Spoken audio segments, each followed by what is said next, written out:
Bienvenue pour le conte de 17 heures.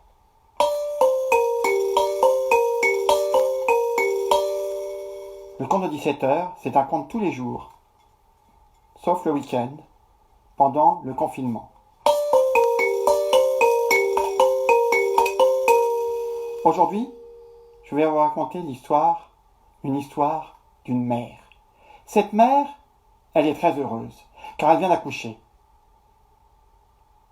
Mais malgré sa grande joie, un tout petit peu de tristesse est là, au fond de son cœur.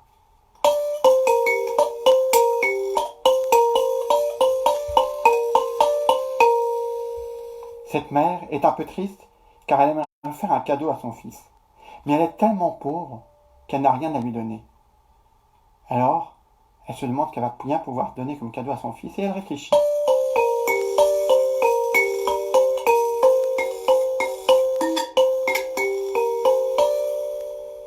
Et après avoir longuement réfléchi, attendez, avant, il faut que je vous dise. Savez-vous quel est le premier cadeau que les parents offrent à leur enfant? Non? C'est facile, c'est son prénom. Oui, c'est son prénom. Et chaque fois qu'un parent donne un prénom, il ne le choisit pas n'importe comment. Parfois, il choisit même parce qu'il sait ce que ça veut dire. Si vous ne savez pas ce que veut dire votre prénom, vous pourrez regarder dans des livres, ou sur Internet, ou demander à vos parents s'ils savent.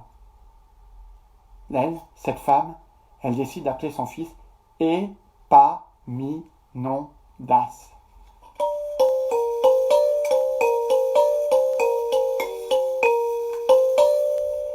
C'est un drôle de nom.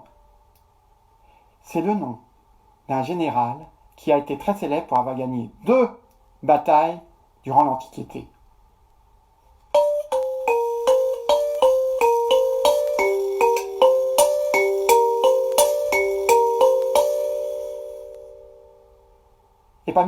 Épaminondas grandit. Et son nom, aussi merveilleux, fabuleux, extraordinaire qu'il soit, il s'en moque. Lui, ce qu'il aime, c'est aller voir sa grand-mère. Parce que chaque fois qu'il va voir sa grand-mère, elle lui offre un cadeau.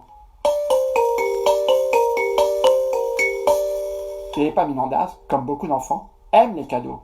Et ce jour-là, sa grand-mère lui donne un beau morceau de gâteau. Et elle lui dit, « Fais attention, Épaminondas, tiens-le bien serré, ne le fais pas tomber. » Tu as compris, Épaminondas? Oh oui, grand-mère. Et non, Épaminondas rentre chez lui.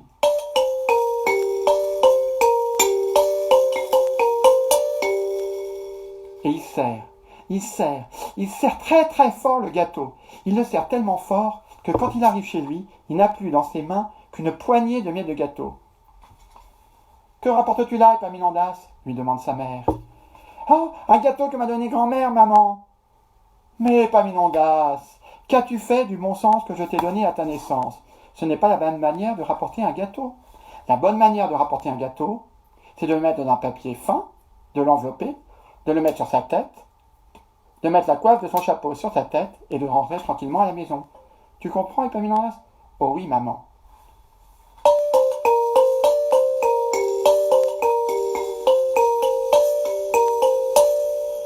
Quelques jours plus tard, Épaminondas retourne voir sa grand-mère, qui ce jour-là, lui donne une bonne meute de beurre. Oh, comme il est content! Il se souvient de ce que lui a dit sa mère. Il prend un papier fin, il enveloppe le beurre dedans, il met le papier avec le beurre à l'intérieur sur sa tête, la coiffe de son chapeau sur sa tête, et il rentre tranquillement à la maison.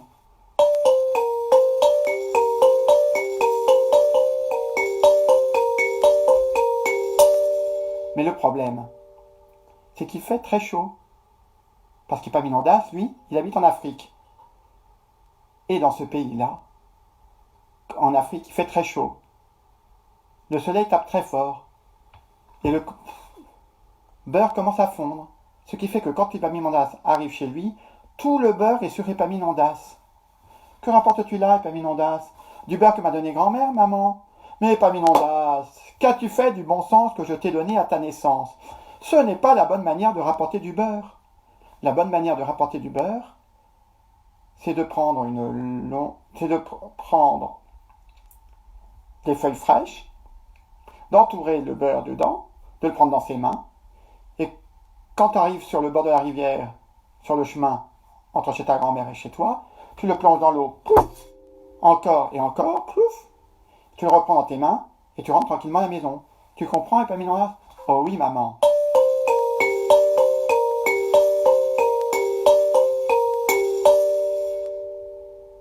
Quand Épaminondas retourne voir sa grand-mère, elle lui donne un joli petit chien. Et Épaminondas se souvient de ce que lui a dit sa grand-mère. Il enveloppe le chien dans les feuilles fraîches et il le prend dans ses mains. Et en passant au bord de la rivière, plouf, plouf. Ce qui fait que quand il arrive à la maison, le petit chien est pratiquement mort. Que rapportes-tu là, Épaminondas? Un petit chien que m'a donné grand-mère, maman. Mais Épaminondas, qu'as-tu fait du bon sens que je t'ai donné à ta naissance? Ce n'est pas la bonne manière de rapporter un petit chien. La bonne manière de rapporter un petit chien, c'est de prendre une longue corde, de l'attacher autour du cou du chien, de prendre la corde à l'autre bout, de mettre le chien par terre d'abord, de prendre la corde à l'autre bout, et de traîner le tout jusqu'à la maison. Tu comprends, Épaminondas? Oh oui, maman.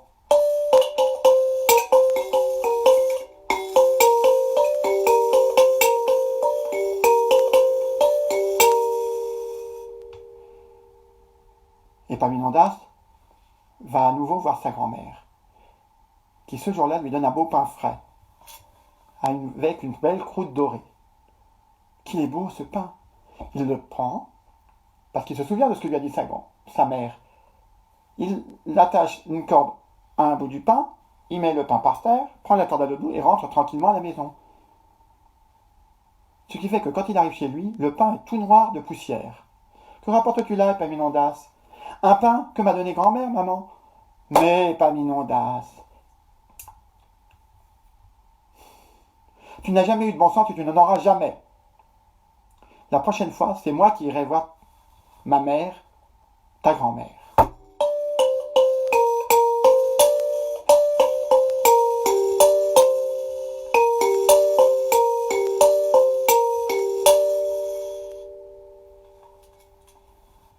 Le lendemain, quand la mère décide d'aller voir sa mère, elle appelle son fils. Épaminondas! Épaminondas! Oui, maman. Regarde, fais bien attention. Tu vois ces 6 petits pâtés que j'ai mis sur le pas de la porte? Je les ai mis là pour qu'ils refroidissent. Alors faites attention si le chat veut sortir. Et toi, fais attention comment tu marches dessus. Tu comprends, Épaminondas? Oh oui, maman. Et la mère s'en va voir sa mère.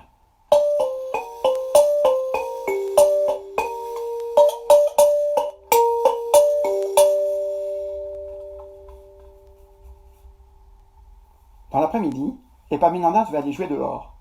Et il se souvient de ce que lui a dit sa mère. 1 petit pâté, 2 petits pâtés, 3 petits pâtés, 4 petits pâtés, 5 petits pâtés, 6 petits pâtés. Épaminondas marche sur tous les petits pâtés. Ce qui fait qu'il n'y a plus de petits pâtés, qu'il n'y a plus que de la bouillie de petits pâtés.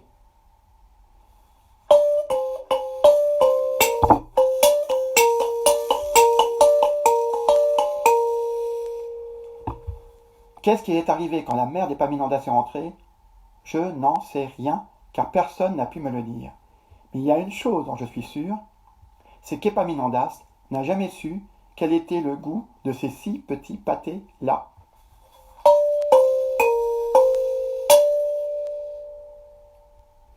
Voilà, c'était le conte de 17h. Un nouveau conte demain.